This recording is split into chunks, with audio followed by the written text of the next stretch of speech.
जय श्री लक्ष्मी नारायण भगवान। प्यारे भक्तजनों, आज हम आपको इस सृष्टि के पालनहार भगवान श्री हरि विष्णु का एक ऐसा अत्यंत वह चमत्कारी मंत्र बताने जा रहे हैं जिसका स्मरण करने मात्र से ही आपके जीवन के सभी दुख चुटकियों में समाप्त हो जाएंगे और आपके जीवन में खुशियों की लहर आ जाएगी। भक्तों, जिस भी मनुष्य ने इस मंत्र का स्मरण नियमित रूप से किया है उसको इसका लाभ व फल अवश्य ही देखने को मिला है। उस व्यक्ति के जीवन में धन धान्य से लेकर कष्टों का भी विनाश हो गया है।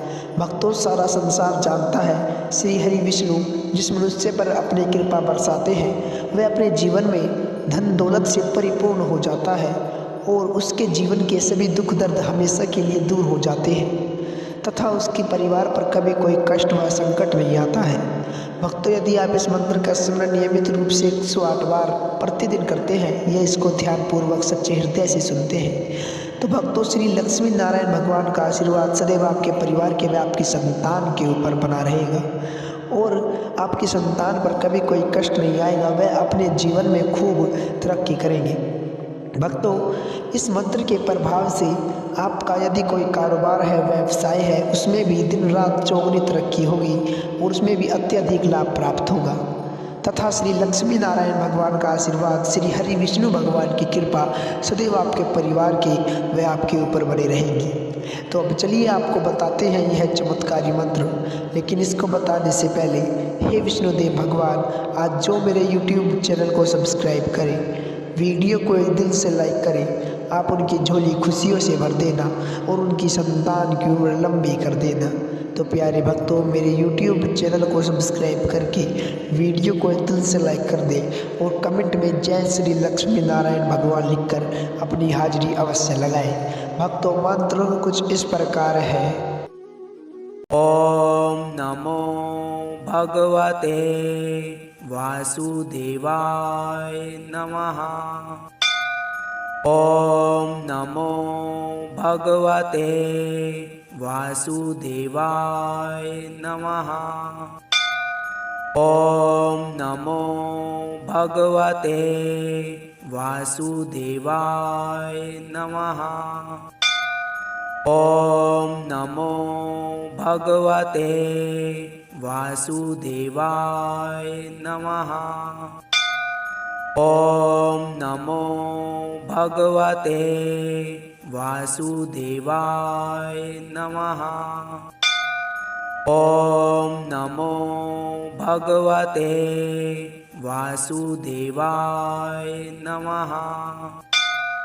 ओम नमो भगवते वासुदेवाय नमः। ओम नमो भगवते वासुदेवाय नमः। ओम नमो भगवते वासुदेवाय नमः। ओम नमो भगवते वासुदेवाय नमः। ओम नमो भगवते वासुदेवाय नमः।